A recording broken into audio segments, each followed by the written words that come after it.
ក្នុងคลิปនេះខ្ញុំចង់បញ្យល់ពីរឿងបោះចងដៃកូនប្រុសស្រីនេះបោះក្រហមនេះតាមច្បាប់ដូនតា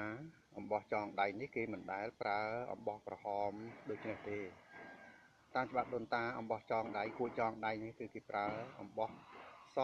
ហើយអំបោះសនេះគឺអំបោះឆៅទៀតព្រោះហេតុអ្វីព្រោះលោកចង់ឲ្យយើងដឹងថាអំបោះឆៅគឺអំបោះដែលយកចេញពីការទាញយកចេញពី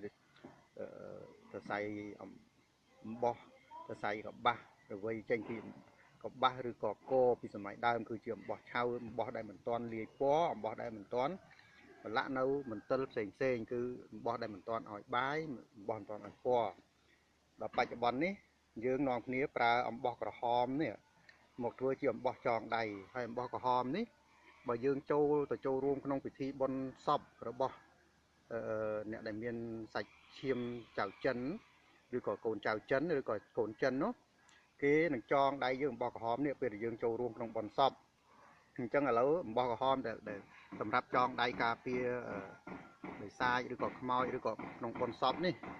យើងនាំគ្នាណាដែលមិនបានគិតពិចារណាយើងនាំគ្នាយកអំបោះក្រហមនេះយកមកចងដៃឲ្យកូនប្រុសស្រីក្នុងពិធីមង្គលការអញ្ចឹង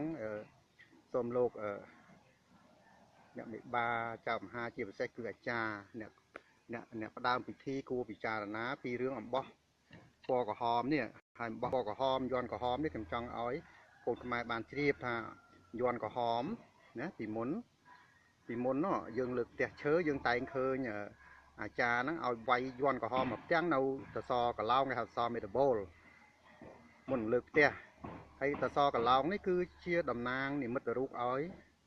ម៉ែណាព្រះកន្លោងគឺព្រះម៉ែហ្នឹងព្រះមេហ្នឹងពីមុនព្រះមេហ្នឹងឲ្យតែលើកផ្ទះគឺគាត់ត្រូវទៅនៅកណ្ដាលកន្លោងហ្នឹងធ្វើជានាងជនាងជុំនាងហ្នឹងថែរក្សាភូមិករថែរក្សាទឹកដីមាតុភូមិហ្នឹងតែមិនទាន់លើកផងយើងយកយ័ន្តក្រហមហ្នឹងទៅវាយបិទគាត់ហ្នឹងចងគាត់ហ្នឹងតែឥឡូវនេះមិនត្រឹមតែនៅសសរកន្លោងទេណាដំណាក់កាលនេះបានធ្លាក់មកដល់យកអំបោះក្រហមហ្នឹងមកគួចចងដៃឲ្យកូនប្រុសកូនស្រីណាវាបាត់លំនាំដើមគឺអំបោះឆៅពណ៌សដែលអំបោះមិនទាន់មានលាយលាក់មិនទាន់មានលាយពណ៌តែអំបោះនៅឆៅបរិសុទ្ធណា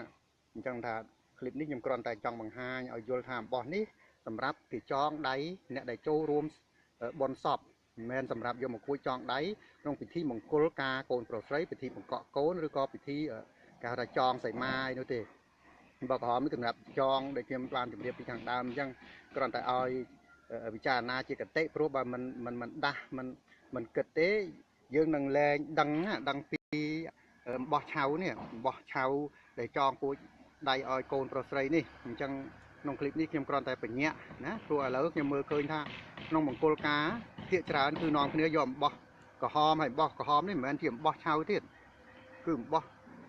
លីឡុងអំបោះគេហៅជាជ័រជាសរសៃជ័រហ្នឹងវាលែងមានអំបោះឆៅដូចពីមុនដូចកមួនសុតអញ្ចឹងវាលែងកមួនសុតលែងកមួនសទៅកមួនកមួននេះកមួនដែលលាយចេញពីអាសារជាតិជ័រហ្នឹងអញ្ចឹងការបង្វិលប្រពិលការបង្វិលអីហ្នឹងវាលែងបានកមួនសកមួនសុតដូចពីសម័យមុនអានេះខ្ញុំគ្រាន់តែផ្ដល់ជាយោបល់សម្រាប់ឲ្យលោកអាចារ្យចៅមហាជាពិសេសអ្នកដែលរៀបពិធីណាសូមលោកពិចារណាណាគួរថែរក្សាមរតកប្រពៃណីរបស់ដូនតាយើងជាពិសេសគឺជារឿងប្រពៃរបស់មេដានាគណាព្រះនាងនាគដែលមរតកនេះបានបន្សល់ពូជណាពូជកាយនាគហ្នឹងមកដល់សប្តាហ៍ថ្ងៃអញ្ចឹងចង់ឲ្យកាយនាគភ្លឺឡើងវិញយើងត្រូវពោះកកាយមរតកហ្នឹងថែរក្សាមរតកហ្នឹងឲ្យនៅបរិសុទ្ធណាកុំឲ្យលាយពណ៌ពេលណាតែលាយពណ៌ហើយយើងយករកអាចកំបាំងផ្កាយនាគឬក៏អាចកំបាំងប្រស្នាមេដានាគព្រះនាងនាគហ្នឹងមិនឃើញទេអញ្ចឹងក្នុងคลิปនេះខ្ញុំបញ្យល់ប៉ុណ្ណឹងចុះពីរឿង